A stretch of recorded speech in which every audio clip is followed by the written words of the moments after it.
اللہ علیہ وسلم نے ایک مرتبہ 3 دفعہ قسم کھائی، واللہ لا یؤمنو واللہ لا یؤمنو واللہ لا یؤمنو،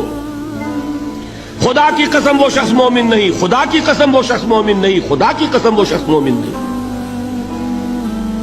واقعہ یہ ہے کہ ہم تصور نہیں کر سکتے کہ صحابہ کیسے لرز گئے ہوں گے،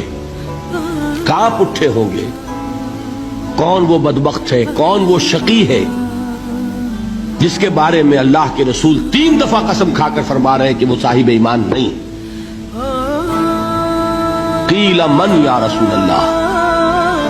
کسی نے ڈرتے ڈرتے پوچھا ہوگا